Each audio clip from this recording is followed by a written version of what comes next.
We're back, and we're joined by a woman who is one of our go-to resources on one of the most topical issues of the moment, namely election integrity, or as the Democrats would have it, voting rights. Her name is Jessica Anderson. She is the executive director of Heritage Action. And for a time during the Trump administration, she served as the associate director for intergovernmental affairs and strategic initiatives for the very important Office of Management and Budget.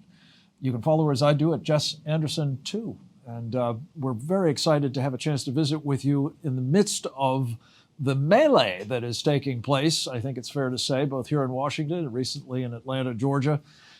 Jessica, and to hear from you a little bit about what you're doing in this regard with your SaveOurElections.com initiative. But sort of level set with us about what President Biden is so worked up about and why. Great. Thanks, Frank, for having me this morning. So it's been a very tumultuous few days. You saw President Biden take to the streets in Atlanta to have a stump speech for what he believes would be voting rights through a federal takeover of our elections if the Senate is able to pass this H.R. 1 S1 package. We've talked about this bill at length on your show before, but what Biden was doing in Atlanta was to go to the home of Martin Luther King Jr. and basically gaslight Americans all across the country, saying that if you want integrity in the ballot box, if you want simple things like voter ID, making sure voter rolls are accurate, limiting how absentee ballots are used so it's not a free-for-all. If you want those simple things, you are a vote suppressionist. You are trying to suppress the vote. You are a racist. You're a white supremacist. So he was blatant in calling average Americans just that from Atlanta. And that was kicking off what would then be 3 days here in Capitol Hill with a complete craziness in the Senate as they tried to scramble to nuke the filibuster to then allow this bill to be voted on. So that's where we stand today. That's where we are. They have not been successful in moving this package through the Senate, but Biden's speech this week kicked off that effort, and we'll see how it plays out, likely on Tuesday with a vote early next week. The thing that you just described, which is kind of mind-boggling, and I guess makes plain why there is this need for such a concerted effort, as you put it, to gaslight us, meaning to confuse us, misdirect us, and otherwise obscure what they're really doing, is most of those things that you talked about, voter ID, for example, and making sure that you don't have dead people voting or illegal aliens voting, for that matter, and that there are, controls on who can have access to the ballots, not just giving them away to everybody. Those are wildly popular ideas and principles for many Americans. And you're telling us, or more to the point, Joe Biden is telling us that all of those people are well, I guess, domestic terrorists, if not in practice, then in waiting. How can that possibly be? What is it that is animating this, as you see it, on the part of the Democrats?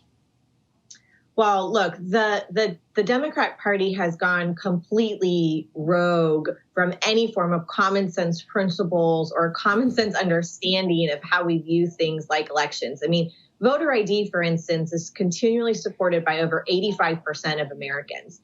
And if you look at a state like Georgia that's had voter ID on the books since 2008, what they did with their bill this last session, the Georgia legislature did, is they expanded voter ID to absentee ballots. So did Texas, by the way, not just Georgia. Both states did it. And what that has done is it has actually proven through census data that they've had the highest amount of people voting in Georgia. It hasn't suppressed the vote in any way. It's just a simple way to ensure you are who you say you are when you go to vote. I mean, I have to show an ID. Yeah, you have to show one ID. Think of how you have to do it to buy beer, to go to an all-star baseball game, to get on an airplane. I mean, it's part of our day-to-day life. So having the sanctity of the ballot be tied around showing you are who you say you are is very simple. It's supported by Americans. So when Biden goes out and says that that is actually racist, he is twisting the truth of what the American people want, which is they want it to be easy to vote and hard to cheat. They want a sanctity at our ballot box. They want integrity in our ballot box. And Biden is completely twisting that. And in that way, I think he is gaslighting Americans because he's trying to twist this narrative.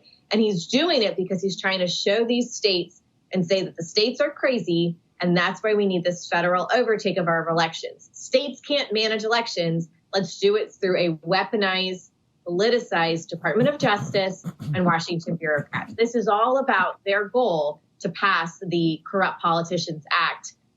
Whether they're successful, I don't think they will be, but that's certainly where we're at today. And to the end of essentially having a permanent majority in the Congress and in the executive branch of the White House. This brings me to one of the most chilling developments, which is actually not taking place on Capitol Hill at the moment, but I know you're tracking it closely as well, Jessica, and that is this idea that having flung open the southern border of the United States to, by some estimates now, at least 2 million illegal aliens, you're seeing New York City, and presumably in short order there will be other polities around the country that are going to follow suit, saying anybody who's been here for 30 days for heaven's sakes, is going to be entitled to vote. Now, initially they're saying it's going to be in local elections, but as a practical matter, is there any chance that that won't metastasize into federal ones and state as well?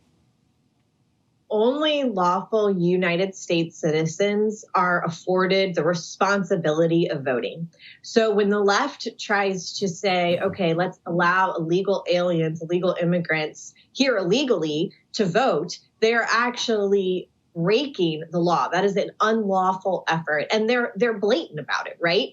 There are provisions within S1 that say things like, well, we're going to have open same-day registration without any checks or safeguards for citizenship.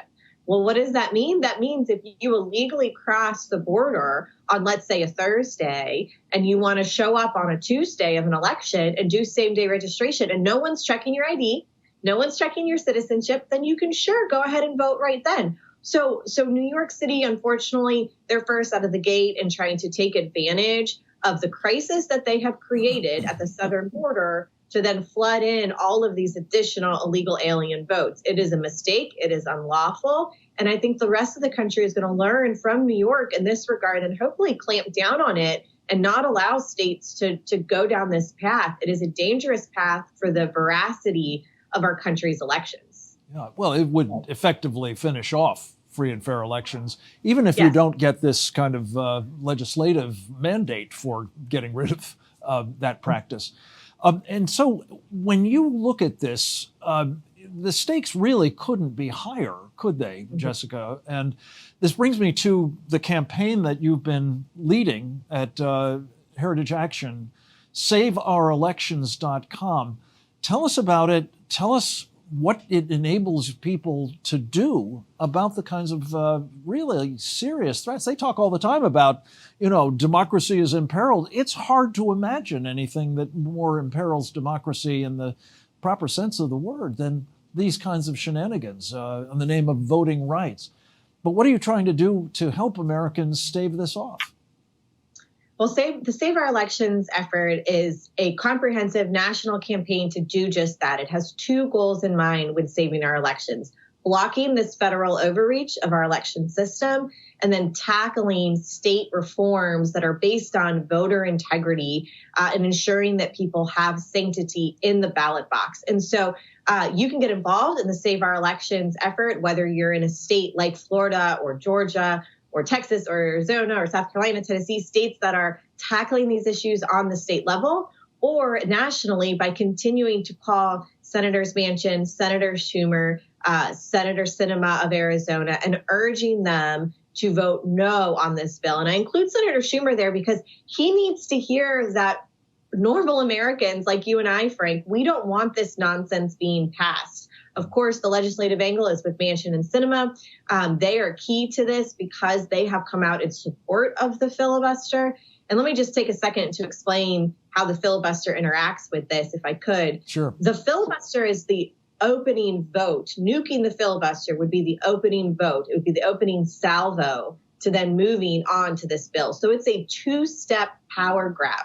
by which they nuke the filibuster. They then no longer need a threshold of 60 votes to pass these things, and then they can move quickly to this federal takeover of our election. They can't get to that bill if the filibuster is still intact. That's why the two are intimately tied and the success is woven together. So Manchin and Sinema coming out saying on the record that they support the filibuster is the strongest hold that we have right now in holding the line and ensuring S1 doesn't make its way to President Biden's desk. So the Save Our Elections campaign keeps you up to date on all of this. Please get involved. Go to saveourelections.com. Help us on the federal level. Help us tackle these state-based reforms and ensure that we make it easy to vote and hard to cheat in places all across the country. And that is the point of the vast majority of these state-level efforts to assure election integrity, in part informed by the very ugly experience of what happened in the 2020 election. So this is not hypothetical. This is informed by the real-world experience. Jessica Anderson, thank you so much for joining us. You're an extraordinarily effective advocate for your position, and I think for the work that you're doing at saveourelections.com. I know you keep it up, and come back to us again soon if you would. Next up, we're going to talk about an unlikely Islamophobe, Dr. Zuhdi Jasser. He's being called that by the Muslim Brotherhood, and the question is, why? And what might it mean for all of us if he is silenced by them?